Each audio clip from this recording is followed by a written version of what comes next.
Lecture में हम लोग बात करेंगे ऑफ-बाउ सिद्धांत के। ऑफ-बाउ सिद्धांत यह कहता है कि इलेक्ट्रॉन उस सबसेल यानी कि उस उपकोष में पहले भरा जाएगा जिसकी ऊर्जा सबसे कम हो, तथा इलेक्ट्रॉन उस सबसेल या उपकोष में बाद में भरा जाएगा जिसकी ऊर्जा ज़्यादा हो। तो ऑफ-बाउ का सिद्धांत मेनली इलेक्ट्रॉन को किसी सबसेल या उपकोष में कैसे भरा जाए इसके बारे में बात करता है, और बस एक लाइन का सिद्धांत है कि कम ऊर्जा के सबसेल या उपकोष में इलेक्ट्रॉन पहले भरा जाता है और ज़्यादा ऊर्जा के उपकोष या सबसेल में इलेक्ट्रॉन बाद में भरा जाता है। ऑफ-बाउ कोई साइंटिस्ट का नाम नहीं है, यह एक जर्मन भाषा का शब्द है जिसका अर्थ होता है निर्माण करना या टू बिल्ड अप। आगे इसको कंटिन्यू करेंगे। अब हम ऑफ-बाउ प्रिंसिपल के एनर्जी सीक्वेंस को देखेंगे। सबसे पहले हम लिखेंगे 1s, 2s, 3s, 4s, 5s, 6s, 7s। पूरा s वाले सबसेल को हमने लिख लिया है 1 to 7। फिर p वाले को लिख लेंगे 1p, 2p, 3p, 4p, 5p, 6p, 7p। ऐसे ही d वाले को लिख लेंगे 1d, 2d, 3d, 4d, 5d, 6d, 7d। ऐसे ही f वालों को लिख लेंगे 1f, 2f, 3f, 4f, 5f, 6f, 7f। यानी कि s, p, d, f चारों सबसेल को हमने लिख लिया। लेकिन आपको ध्यान देना है कि 1p सबसेल तो हमने कहीं देखा ही नहीं है, 1p सबसेल हम नहीं लिखते हैं। ऐसे ही 1d भी कहीं नहीं देखा है, 2d भी नहीं देखा है कहीं।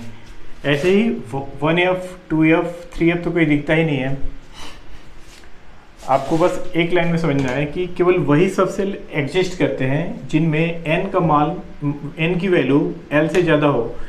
यानी कोई भी सबसेल तभी एग्जिस्ट करेगा, पाया जाएगा, जब उसमें प्रिंसिपल क्वांटम संख्या की वैल्यू एज़ोमुथल क्वांटम नंबर से ज़्यादा हो। जैसे हम देखते हैं 1p, अब 1p है तो इसके लिए n की वैल्यू तो 1 होगी, और p की चूँकि p है और p के लिए l का मान होता है 1। चूँकि n और l दोनों की वैल्यू क्या हो गई है, इक्वल, इसलिए 1p जो सबसेल है वो एग्जिस्ट नहीं करेगा। हमेशा n की वैल्यू ज़्यादा होनी चाहिए, तभी n की वैल्यू अगर l से ज़्यादा है तभी सबसेल एग्जिस्ट करेगा, इसलिए हम 1p सबसेल को नहीं देखते हैं। ऐसे यहाँ पे आ जाते हैं 1d के लिए देखते हैं। यहाँ पे n की वैल्यू 1 है और l का मान कितना हो जाएगा, हम जानते हैं कि s के लिए 0, p के लिए 1, d के लिए 2 होता है, तो l की वैल्यू यहाँ पे हो गई 2। अब हमें यहाँ क्लियर कट दिख रहा है कि l का जो वैल्यू है ना वो n से ज़्यादा हो गई है, जबकि n की वैल्यू ज़्यादा होनी चाहिए l से, इसलिए 1d भी एग्जिस्ट नहीं करेगा। ऐसे ही 2d को देखते हैं। यहाँ पे 2d में n की वैल्यू है 2 और d की वैल्यू है 2। चूँकि n और l दोनों की वैल्यू क्या हो जा रही है, इक्वल, इसलिए 2d भी एग्जिस्ट नहीं करेगा। 1f के लिए देखें तो n की वैल्यू कितनी है, 1, और f के लिए l का वैल्यू होता है 3। तो चूँकि यहाँ पे l का वैल्यू n से ज़्यादा हो गया है, इसलिए 1f भी एग्जिस्ट नहीं करता। 2f की बात करें तो यहाँ पे n की वैल्यू 2 है और l की वैल्यू f के लिए 3 होती है, l की वैल्यू 3 है, तो 3 अभी l की वैल्यू यहाँ पे ज़्यादा दिख रही है, इसलिए 2f भी एग्जिस्ट नहीं करता है। 3f के लिए बात करें तो यहाँ पे n की वैल्यू 3 दिख रही है और l की वैल्यू भी 3 है। इक्वल भी नहीं होना चाहिए, हमेशा n ज़्यादा होना चाहिए। तो चूँकि यहाँ पे n और l इक्वल हो गए हैं, इसलिए ये भी एग्जिस्ट नहीं करेगा। 4f के लिए देखते हैं। यहाँ पे n की वैल्यू है 4 और l की वैल्यू है 3।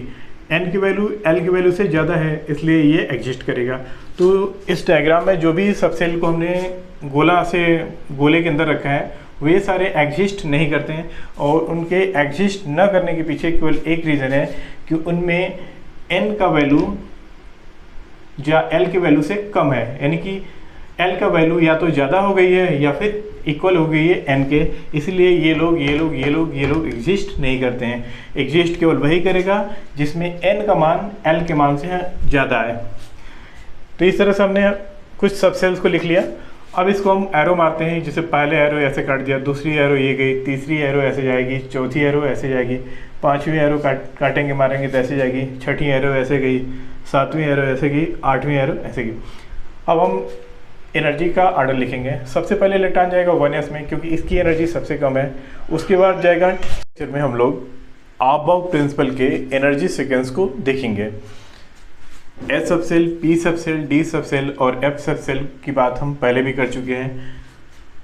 ये हमारा हो गया 1s, 2s, 3s, 4s, 5s, 6s, 7s। P में आते हैं तो 1p, लेकिन हमने पढ़ा है कि 1p होता नहीं है, इसलिए हमने इसको गोले में कर दिया है 2p, 3p, 4p, 5p, 6p, 7p। फिर डी में देखते हैं कि 1d, 2d तो होता नहीं है, शुरू कहाँ से होता है 3d से, तो 3d, 4d, 5d, 6d, 7d, इसलिए हमने 1d और 2d को गोले में कर दिया कि एग्जिस्ट नहीं करते हैं।